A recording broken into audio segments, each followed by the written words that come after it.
أعوذ بالله من الشيطان الرجيم بسم الله الرحمن الرحيم نحمده ونستعينه ونصلي على رسوله الكريم أما بعد قال الله تعالى في القرآن العظيم ربي اشرح لي صدري ويسر لي أمري واحلل عقدة من لساني يفقهوا قولي صدق الله العلي العظيم. கண்ணியத்திற்குரிய பெரியோர்களே, அன்பு சகோதரர்களே, அஸ்ஸலாமு அலைக்கும் வரஹ்மத்துல்லாஹி வபரகாத்துஹு. தஃப்சீர் அஷ்-ஷஅராவி வசனம் எண் 66க்கான தஃப்சீர். வலவ் நஷாஅ லதமஸ்னா அலா அயுனிஹிம் ஃபஸ்தபகு ஸிராத ஃபஅன்னா யுப்சிரூன். நாம் நாடினால் அவர்களின் கண்களை அவியச் செய்து விடுவோம். பிறகு அவர்கள் பாதையை நோக்கி வரும்போது எப்படி அவர்களால் பார்க்க முடியும் என்று அல்லாஹ் கேட்கின்றான். அதாவது, அவர்களின் வாய்கள் மீது முத்திரையிட்டு பேச முடியாமல் தடுத்ததைப் போல முன் வசனங்களில் நாம் கடந்த வீடியோவில் அது குறித்து தெளிவாக பேசியிருக்கிறோம். அப்படி அவர்கள் வாய்கள் மீது முத்திரையிட்டு பேச முடியாமல் தடுத்ததைப் போல் நாம் நாடியிருந்தால் அவர்களின் கண்களையும் அவியச் செய்திருப்போம்.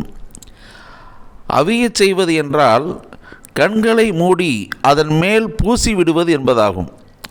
அப்படி செய்தால் அவர்களின் முகத்தில் கண்கள் இருந்த அடையாளம் தெரியாதவாறு அது பூசி சமமாக்கப்பட்டுவிடும். அப்படி கண்களை அவியச் செய்துவிட்டால் அதன்பின் எதையும் பார்க்க முடியாது, பார்வை இழந்து விடுவார்கள். பார்வை இழந்து போனபின் வீதியை நோக்கி எப்படி அவர்களால் வர முடியும் என்று கேட்பவருக்கு நாம் சொல்லும் பதில் யாதெனில், பாதைக்கு வர இயலாமல் பார்வை இழந்து விட்டால் அவர்களுக்கு அதற்குரிய மாற்று ஏற்பாடுகள் நிறைய உண்டு. இன்னும் அதற்கேற்றவாறு அவர்கள் தகவமைத்து கொள்ளும் பகரங்கள் இருக்கின்றன. அவற்றை கொண்டு அவர்கள் வெளியில் வருவார்கள். உதாரணமாக, கண் தெரியாதவர்கள் கையில் ஒரு குச்சியை வைத்துக்கொண்டு பாதையை உணர்ந்து நடந்து வருவதைப் போல, அல்லது மற்றவரின் கைகளை பிடித்து கொண்டும் வரலாம். இப்படி பல ஏற்பாடுகள் பார்வையற்றவர்களுக்கு உண்டு.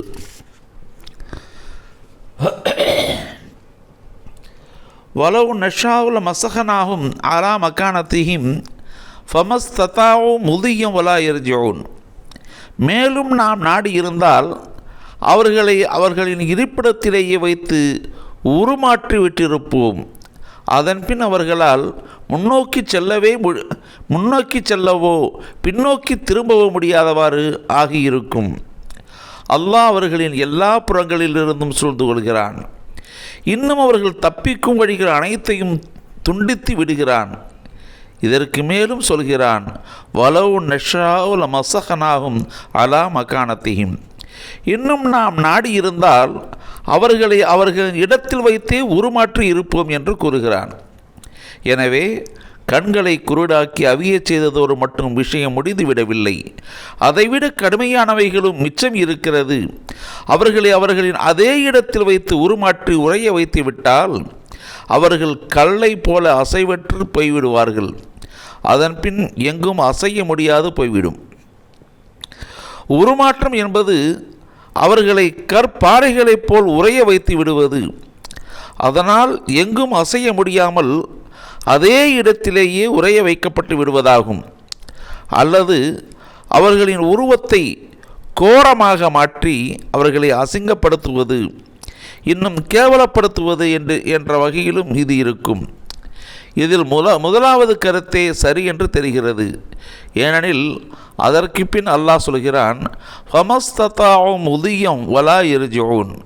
அவர்கள் முன்னோக்கி செல்லவோ பின்னோக்கி திரும்பவோ முடியாது என்கிறான். ஏனெனில் அவர்கள் கல்லை போல் கற்பாறையைப் போல் உறைந்து போயிருப்பார்கள். இருந்த இடத்திலேயே அசைய முடியாமல் கிடந்து கொண்டிருப்பார்கள். எனவே இனி அவர்கள் எதிர்நோக்கும் புதிய பாதையில் போகவும் இயலாது, ஏற்கனவே வந்து சேர்ந்த பழைய பாதைக்கு திரும்பி போகவும் முடியாது. அப்படியே அதே இடத்தில் உறைந்து கிடப்பார்கள் என்று இந்த வசனம் சொல்கிறது. அடுத்த வசனம், வமன்னு அம்மிருஹூன் அக்கிசுஹு ஃபில் ஹல்கி அஃபலா யாக்கிலூன். இன்னும் நாம் நீண்ட வயதை கொடுத்து பிறகு அதை நாம் படைப்பில் குறைத்து கொண்டு வருகிறோம். அவர்கள் இதை விளங்க வேண்டாமா என்று அல்லாஹ் கேட்கிறான். இந்த வசனத்தில் அல்லாஹ் தஆலா அவர்களிடம் காரணம் கூறுகிறான். நான் உங்களுக்கு பலமுறை எச்சரித்தேன், இன்னும் ஷைத்தானை வணங்க வேண்டாம் என்று சொன்னேன், இன்னும் அவனது பகைமையை விளக்கி கூறினேன், மேலும் என்னையே வணங்குங்கள், நேரான வழியை தேர்ந்தெடுத்து கொள்ளுங்கள் என்றேன், தேர்ந்தெடுத்து செல்லுங்கள் என்றேன். இதையெல்லாம் மீறி அவர்கள் அந்த ஷைத்தானை வணங்கினார்கள். எனவே அல்லாஹ்வை மறுத்துவிட்டு ஷைத்தானுக்கு வழிபட்ட இவர்களுக்கு இனி மன்னிப்பு இல்லை என்று அல்லாஹ் கூறுகிறான். எனினும் அவர்கள் இப்போது வேறொரு வகையில் மன்னிப்பு கோரி வாய்ப்பு கேட்கின்றனர்.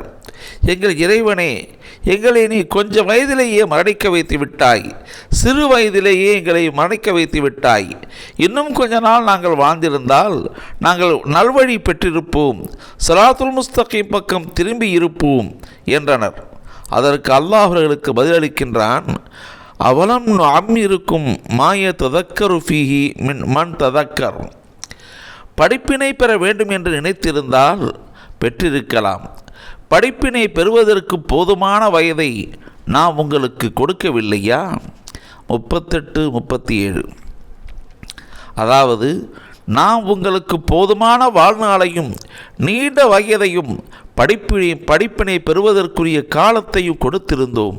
நீங்கள் எல்லாவற்றையும் நினைவு கூர்ந்து தேவையான படிப்பினை பெற்றுக்கொள்ளும் அளவுக்கு நீண்ட வயதை கொடுத்திருந்தோம்.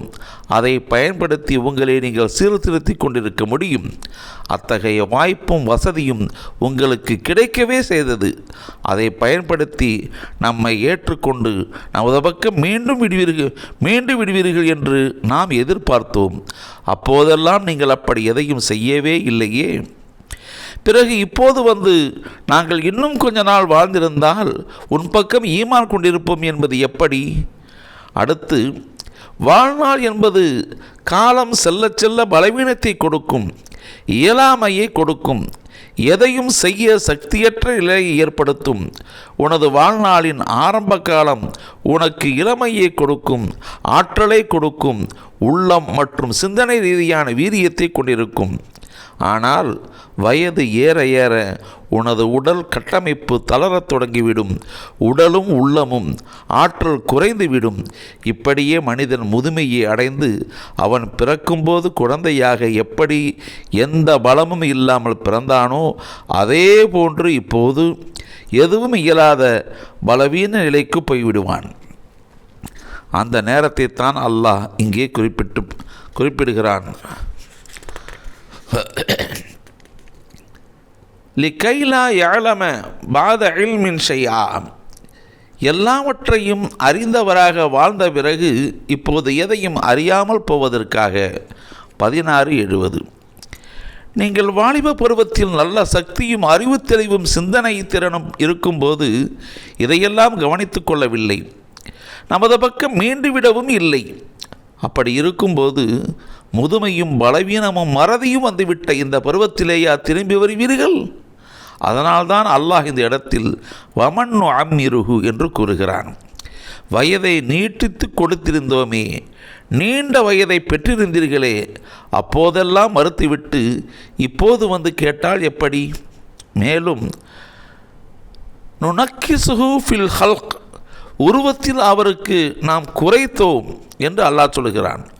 அதாவது அப்படியே அவரை அவரது குழந்தை பருவத்தை நோக்கி பின்னோக்கி கொண்டு சென்றோம் என்று கூறுகிறான். நீண்ட வயதாகும்போது அந்த மனிதனை அப்படியே பின்னோக்கி கொண்டு சென்று குழந்தை பருவத்தில் சேர்த்துவிடும். அதுதான் அவரிடம் இருந்து குறைந்து கொண்டே வருவது என்பதாகும். வயது ஏற ஏற கிழவனாக நரை விழுந்து கூன் விழுந்து பலவீனம் அடைந்து இயல்பாக அசையவோ நடக்கவோ அவரால் இயலாது போகும்.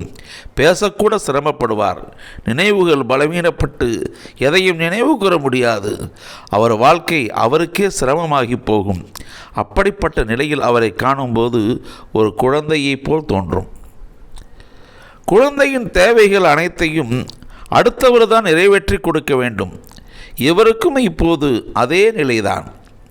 அவரை தூக்குவது உணவு ஊட்டுவது, கழுவுவது, துடைப்பது, அவருக்கு துன்பம் ஏதும் நேராமல் பராமரித்து காப்பது என சகலவற்றையும் மற்றவர்கள்தான் செய்ய வேண்டி இருக்கும்.